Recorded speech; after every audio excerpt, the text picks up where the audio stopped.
I'll call the meeting to order. This is the meeting of the Bourne Conservation Commission scheduled for May 7th, 2026. I'll dispense with my normal thing because we have a presentation. I'll go over that at the end of the presentation for those who have matters before the board. But tonight we're welcoming members of the Planning Board, Historic Commission, and the Housing Partnership and Trust, as well as members of the Herring Pond Wampanoag tribe. And we're here for a presentation by John Steinberg, an archaeologist with the Fisk Center at UMass Boston, and he is going to present the information that he developed through his research and investigation at Burying Hill in Bournedale. And I assume the majority of the folks that are here for that presentation. So with that said, we'll welcome John to the front and he can open things up. So we can see that better. Yeah, can you turn on some lights? And don't turn on the the light too quickly. I'm just going to stand here and turn my back to you guys, if that's all right. Or you could stand back there, like by the wires. Just don't I'll be careful with the wire. So I'm going to tell you a little bit about our research at Burying Hill. This began more than a year ago. Can I have the next slide? You're in charge of that. I am going to describe the methods and the results, but I'm going to try and avoid. I've already given a presentation to the Herring Pond tribe folks where I've showed them specific locations of burials, how the burials interact with each other, and they've come up to the hill where we flag the locations of burials. So unfortunately, I can't share that information. It's actually sort of illegal in the state of Massachusetts to share that information. But I am going to give you enough that you're going to appreciate what we've done and how we've done that. I am going to show you drawings of Native American burials, and I'm going to show you photographs of skeletons of Viking Age Iceland, because what we do in Viking Age Iceland is exactly what we've done here, but without the excavation. So if anybody's going to be offended, I'll give you another warning when I'm about to show the drawings and the photographs of skeletons, if anybody's worried about that. Can I have the next slide, please? The idea was to determine if burials extended all the way down to the southwest portion of 829 Scenic Highway. And in that process, we were going to try and determine the number and distribution of burials on the hill, as well as, if we could, see if there was any evidence in the meeting house. Can I have the next slide? So the Herring Pond area, this is a map from 1825, superimposed on an air photo, so you see the canal, but you see how the Herring Pond River used to flow before the canal. And so we're going to talk about the area right down below, and this is one of the... Excuse me, could you stand over there to speak so we can all see the Sure. screen? Thank you. Wherever you like. This is a my real specialty is unmarked burials in glacial environments. I know that sounds pretty specific, but this turns out to be exactly what you've got. Can I have the next slide, please?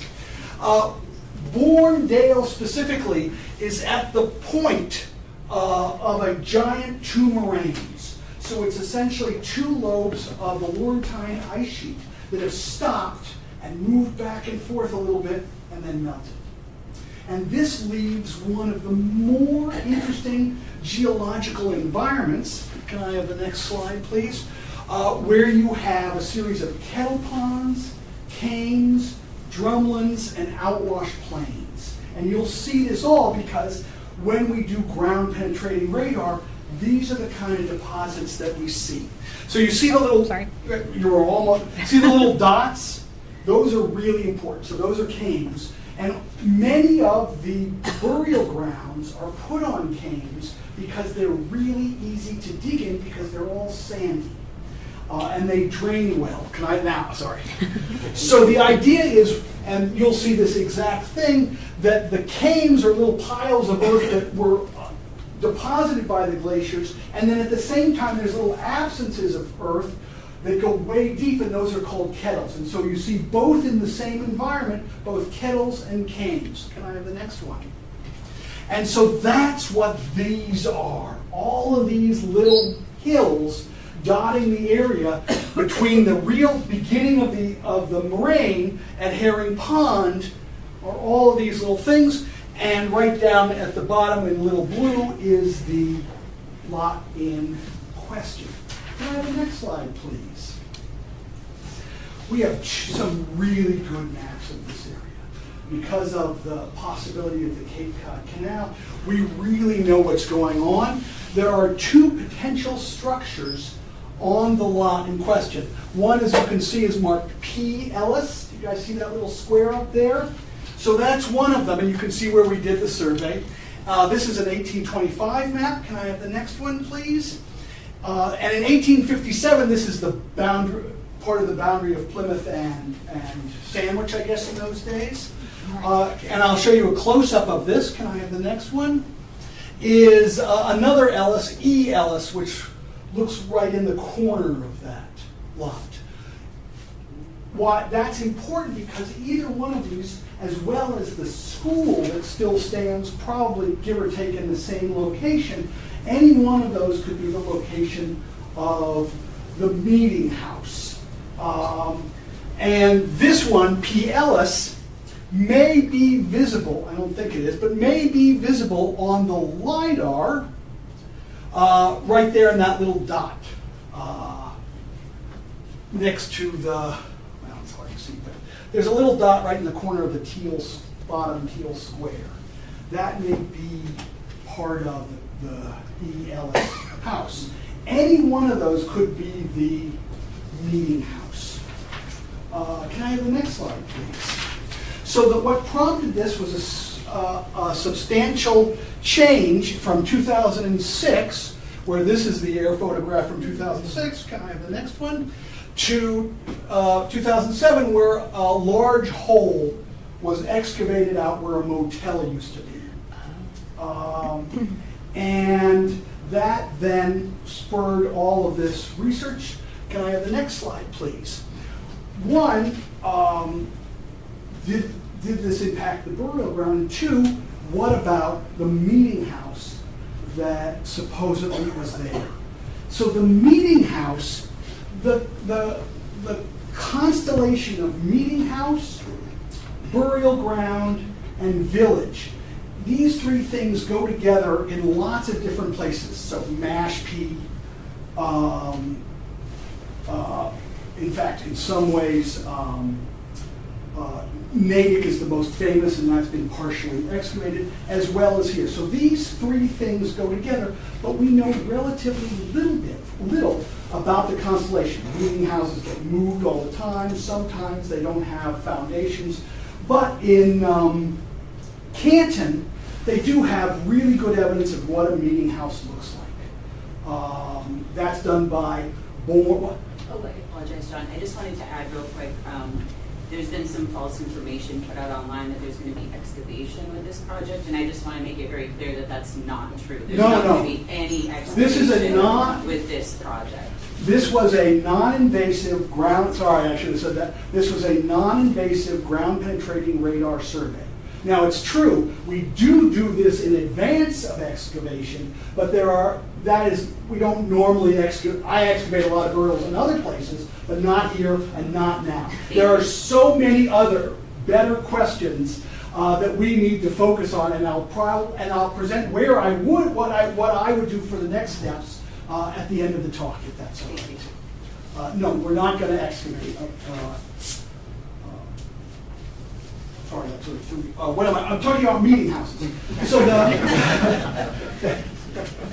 so meeting houses really important part of the constellation, but we really don't understand the relationship. Is the meeting house put in the place where the native villages are? Do the Europeans corral the people where the meeting house is?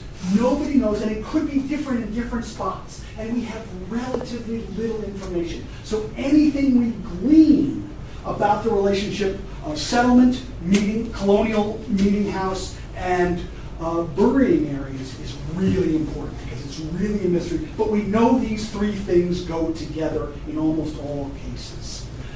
Can I have the next one?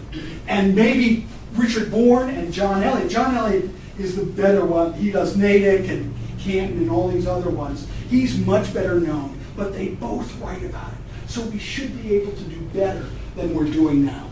Anyway, so we then did this the most intense ground penetrating radar survey I have ever done.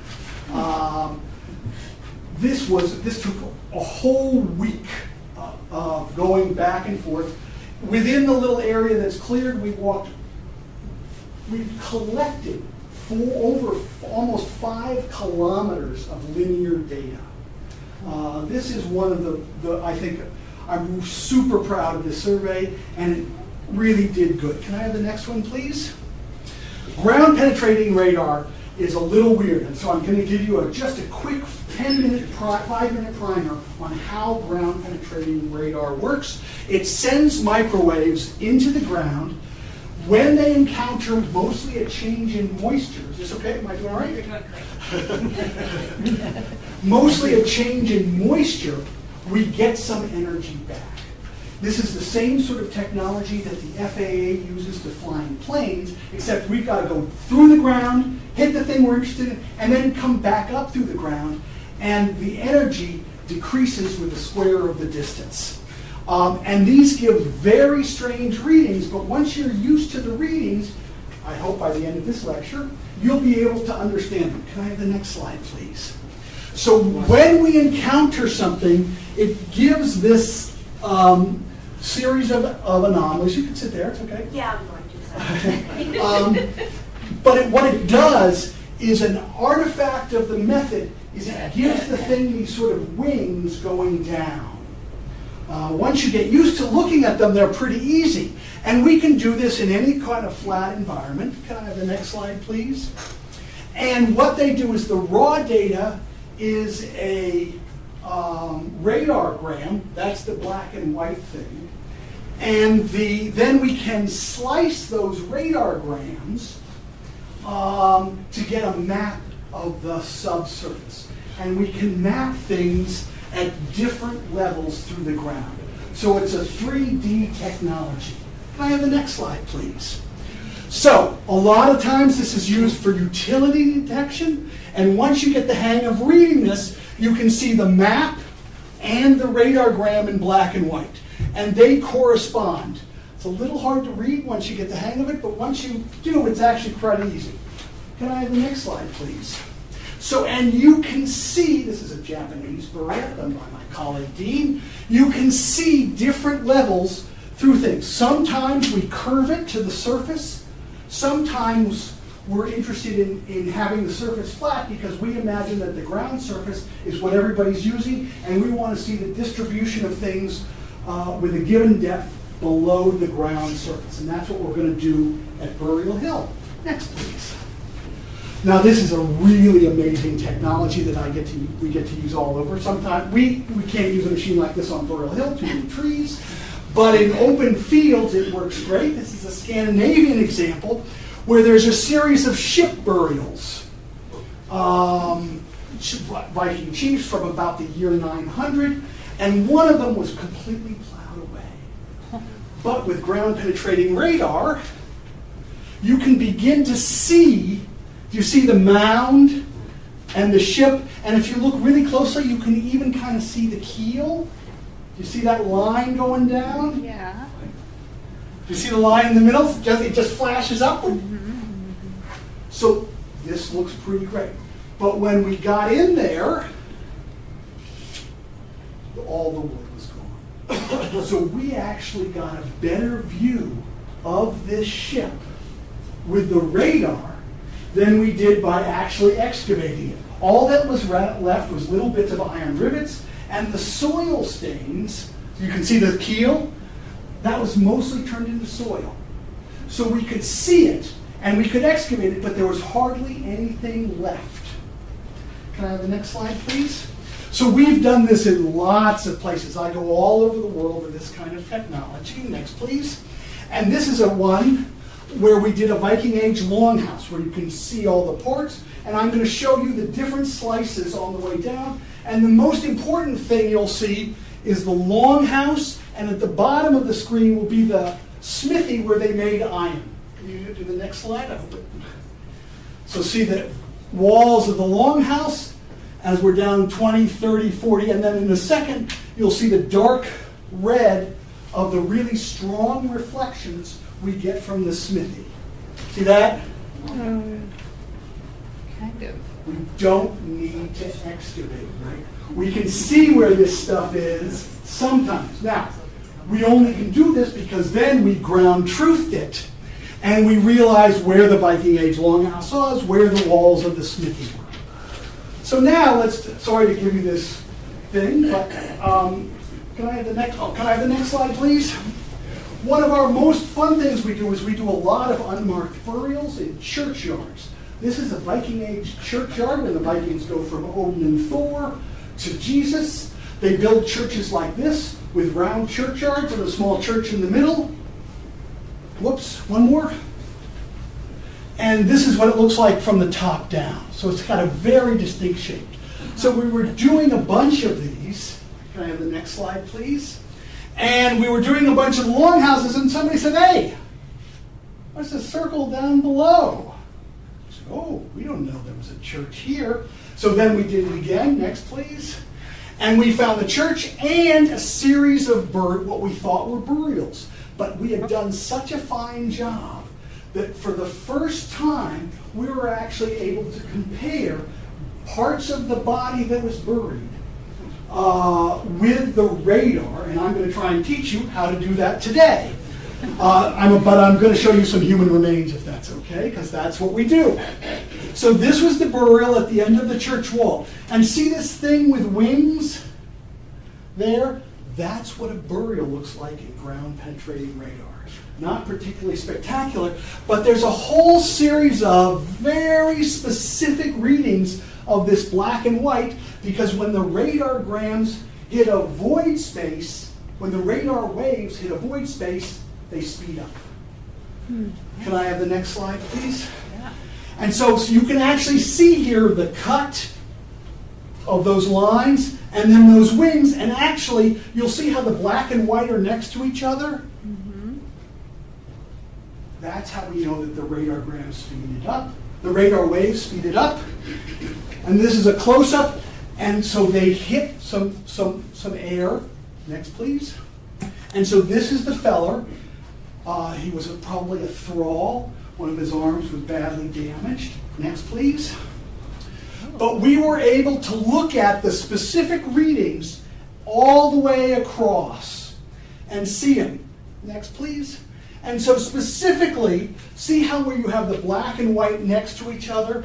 These are the void spaces. This was a shroud burial, so really similar to what we mostly deal with here. These are the void spaces. See how they're sort of twisted and wavy in the middle of the parabola? These are the signs that we've hit a pocket of air. Next, please. So, we've now done this twice in Bourne. The first time was several years ago at the old Indian burial ground. Next, please. Lots of really big trees around there. The tree roots will make really big ones, but if you'll notice, they don't have any of that waviness in the middle. They're all, let me just get through this, and they're all straightforward, flat. Next, please. And when you park at the parking lot of the old Indian burial ground and walk into where the cemetery is today, and then up the hill, you actually are going across some very different geological environments. So you start out in the outwash plain, And then slowly, as you go up that hill, you get into the unconsolidated cane-like deposits. Next, please. And so what you can see, these red ones are marked burials today. And you see that wave with the middle? So those are probably caskets with whole void spaces all the way through. And then there's a series of unmarked graves up on the hill that give that same organization. And you can see that all the burials at the old Indian burial ground are all east-west. And with ground penetrating radar, you want to hit them long ways. So you don't want to go parallel to them. You want to drag the machine long ways. Next, please. So these are all, I forgot the,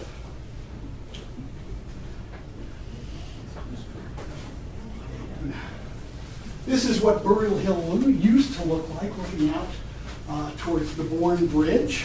I'll sort of leave it here. It's very different than it was today. And there we are trying to recreate it with all the trees, but it was a very different environment. So at the old Indian burial ground is all east-west, long ways, or like this, and relatively organized. Can I just have you go back one? So all of them were east-west, and relatively organized, evenly spaced. And the ones that were unmarked had pretty well the same organization as the ones that were marked relative to our thing. Can I have the next slide? Sorry. So Burial Hill does not look very much like that. Next, please. So Burial Hill is again this cane. That little sort of pimple may be that house, the P. Ellis house. Hard to tell. And the flagpole is marked with a little symbol. Next, please. This was the area we surveyed, and we wanted to really understand the relationship between the top of the hill and the lot line with the scenic highway property. Next, please. So we did a survey every 20 centimeters, all the way across. Next, please. We mapped every rock, every tree, because we need to be able to follow the roots back to the trees, and we want to see if any of the rocks might be burial markers, fieldstones. That's quite common. Next, please. So this is what it looks like. Now, you may not see much here, but for someone like me, this is really important. These are potential unmarked burials. Next, please. And what we do is we follow across those radargrams, just like I showed you before, those distinct markings. Next, please. And so this is the mark, and actually you can see where the shaft is, and see how it's wavy, and see how there's the black and white and then the black? That has to be a void space. But it's only about 1.5 meters long. It's not the 2 meters we would expect if you were, and it's a little thicker than if it was like this. Next, please. And so, go back, I'm sorry, I got ahead of myself. So we think this is what it looks like, rather than being elongated, supine, we think this is a flexed burial. There are almost no examples of ground penetrating radar in this region over flexed burials.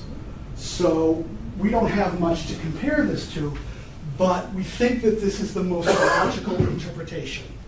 We could find nothing consistent with extended burials. Everything we saw were in loose collections in 2 groups, some of which were near the lot line. Hang on, I'm just going to get to you, let me finish this. Some of which were near the lot line of the scenic highway property. Next, please. So let me just give you a brief overview of when these might be from. So the hunters and gatherers existed for most of Massachusetts prehistory. Most are most known for their red ochre burials. These are spectacular burials and with almost no grave goods. Next, please. With agriculture and semi-permanent villages, we see a development. First in about 1000 BC with pottery, about 500 AD with the bow and arrow, mostly associated with single lone burials, many times in structures.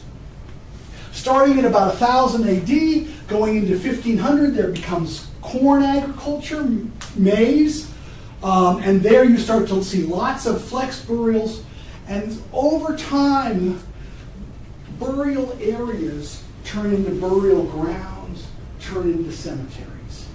We do not know anything about these transitions. We're mostly assuming it. We have very few dates on any of this. Next, please. Around here, there are 3 types of burials: single isolated graves, cemeteries, burial grounds, burial areas, whatever you want to call these. And then there's a couple of ossuaries, one of which isn't too far from where we sit today.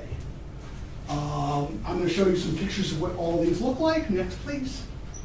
The single burials are generally associated with settlement, flexed, facing southwest. This is the standard thing, but there's usually only 1 or 2 or few of them. Next, please. The ossuaries are where bones are collected, sometimes burnt, and put into large groupings, sometimes only with skulls and long bones. Next, please. And then the sort of cemeteries that I'm going to talk about right now. There are a bunch of pre-contact and contact, European contact period cemeteries spread throughout this region.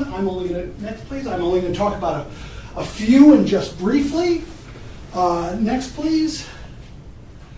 And what we see is a development from irregularly spaced, all flexed, burials in loosely affiliated sort of groupings.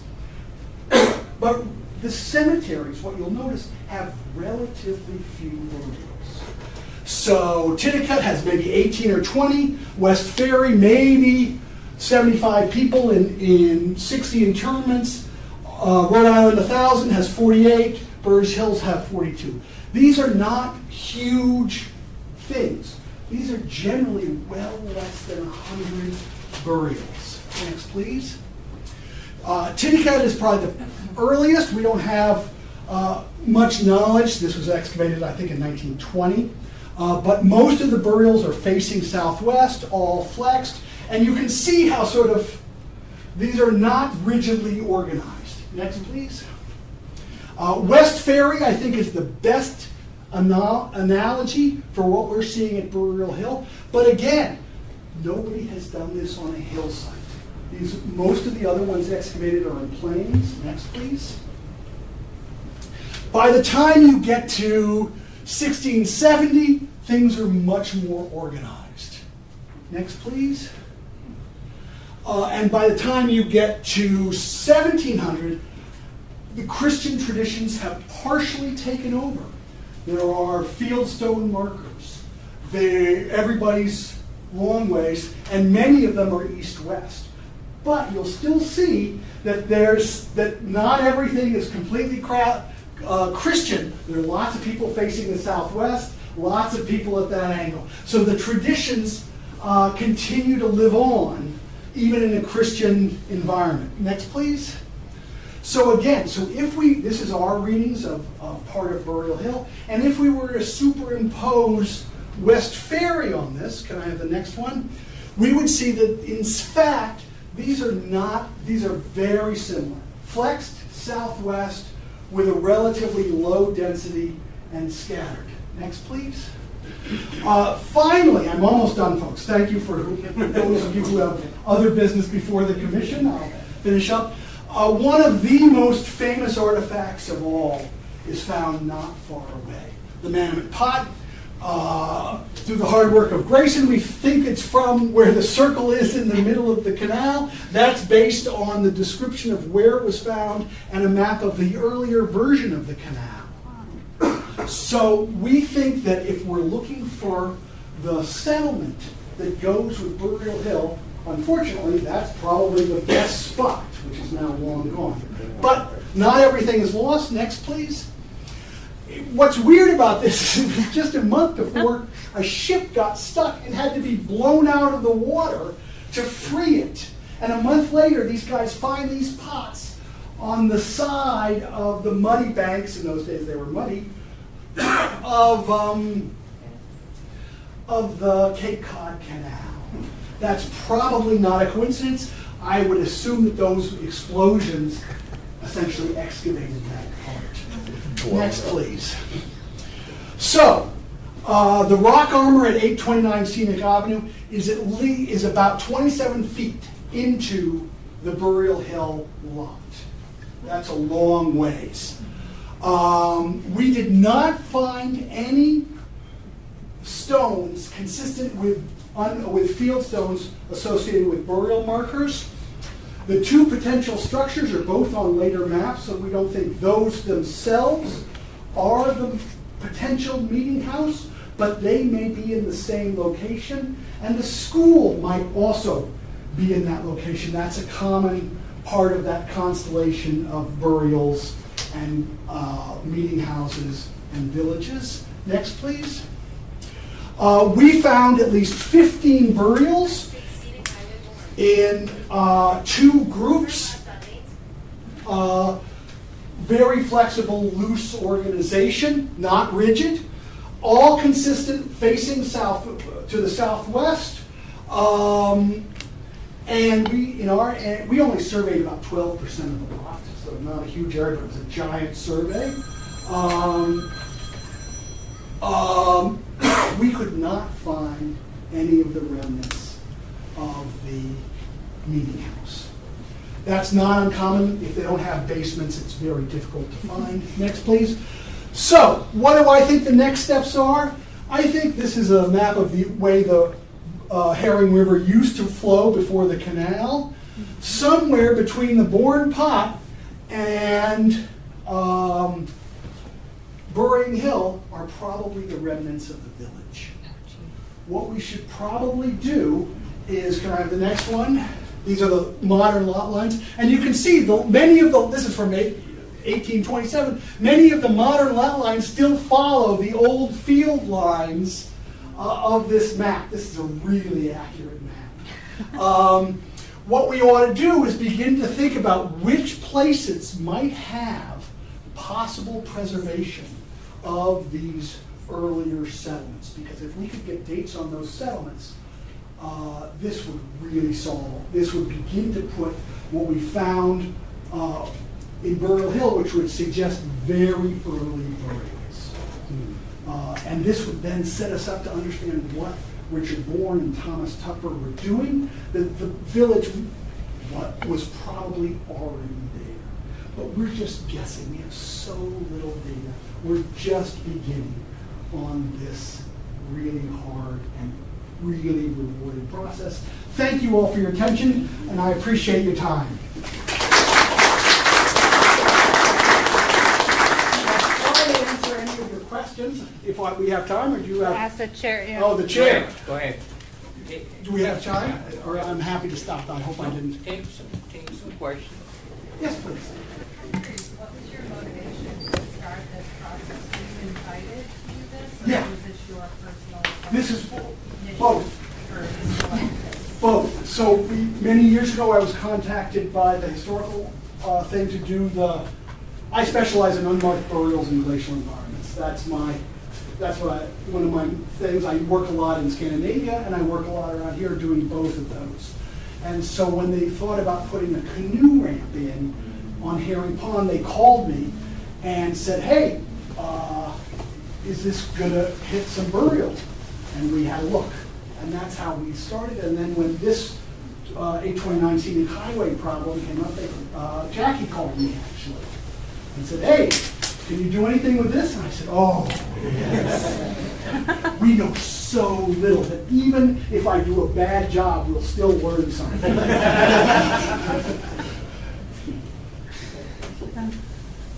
Yeah. Two questions. Two questions. Ossuary. Yeah, ossuary. What's that? An ossuary is a collection of loose burials, mostly long bones and skulls. The most famous one is in Wellfleet, but there's also one in Buzzards Bay. On Grove Street. The Grove Street ossuary. What?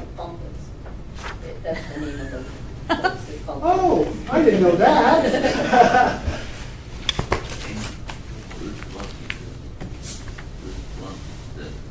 Who's, you do, the town of, now, UMass, what we did this, I paid the graduate students for their work, but this is the CPA money, is that right? What? CPC. CPC money from the town of Bourne. Which UMass? Which UMass? UMass Boston in South Boston.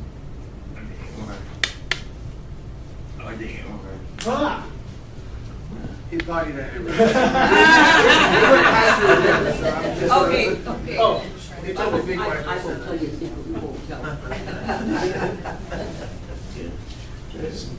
any, So, so a canoe ramp wanted to be put in here. How come other towns and other regions down here in the Cape with such rich connection to Native Americans don't do this kind of research? They do. Before they build, before they Oh. excavate whole sand areas and we do these awful things to the land without understanding what's underneath it? unfortunately, that's a political question above my pay grade, but have GPR will travel. Can you just talk about flexed burials? What would be the benefit of a flexed burial? Why would we have done that prior to supine burials? We have a bunch of Native Americans who can actually answer this. Can you talk about the House of Kent? Somebody help me. Kent, I don't even know how to say it. Kent, in the Southwest. Wait, burials face, the most important thing is that burials face southwest because that's where you go. Spirit drive. The spirit drive, so that, one of the theories is that you're back sort of in the fetal position, Okay. going back to where you came, Oh, okay. and back to the southwest. Okay. This is not I'm really more of a geophysicist than a cultural anthropologist, I apologize. I probably ought to let you get on with your business, or is there more questions? Well, anyone else with quick questions? I think we're good.